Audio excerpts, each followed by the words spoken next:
नमस्कार, स्वागत आहे तुमचे आईच्या स्वयंपाकघरात. मंडळी, आजचा हा पदार्थ वर्षातून आवर्जून एकदा तरी केलाच जातो, तो म्हणजे महाशिवरात्रीला. अतिशय आरोग्यदायी हे कवट शंकराला अगदी प्रिय आहे.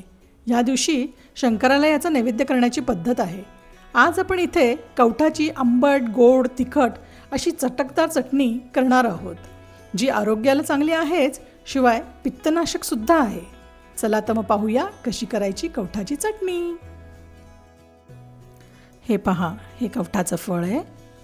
विकत घेताना चांगलं जड असं निवडून घ्यावं आणि त्याला वासही छान आला पाहिजे, म्हणजे ते पिकलेलं असतं.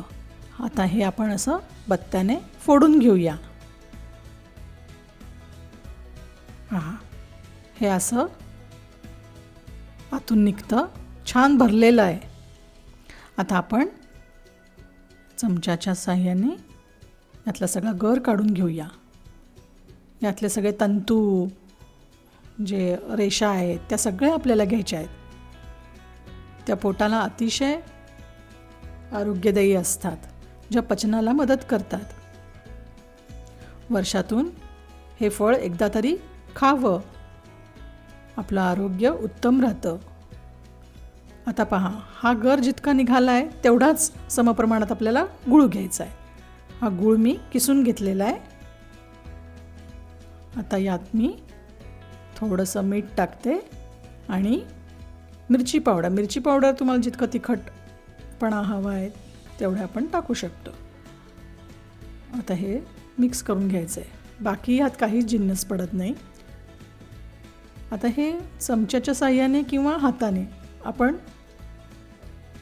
गूळ एकत्र करणार आहोत. पहा, हे जे तंतू आहेत ना, हे असेच यामध्ये ठेवायचे, कारण हे जेव्हा गुळात मिक्स होतात तेव्हा ते खायला अतिशय रुचकर लागतात. हे शक्यतो मिक्सरमधनं काढू नका, कारण यातल्या बिया, यातले तंतू हे खूप छान लागतात खाताना. याची चव म्हणजे एकदम आंबट, गोड, तिखट अशी चव येते. हे थोड्या वेळ आपण मुरायला ठेवूया. एक 10 मिनिटांनी आपण आता खायला घेऊया. पहा, गूळ पूर्ण विरघळलेला आहे. कसा छान रंग आला आहे. तुम्ही करून पहा अशी कवठाची चटणी, आणि कशी झाली मला नक्की कळवा. मंडळी, तुमचे खूप खूप आभार. आज मी 500 सबस्क्रायबर पूर्ण केले. तुमच्या पाठिंब्यामुळेच हे सगळं शक्य झालं. असेच माझ्या व्हिडिओला लाईक करा आणि सबस्क्राईब केलं नसेल तर सबस्क्राईब करा. वेगवेगळ्या व्यंजनांसाठी आपण परत भेटू पुढच्या व्हिडिओमध्ये. तोपर्यंत धन्यवाद.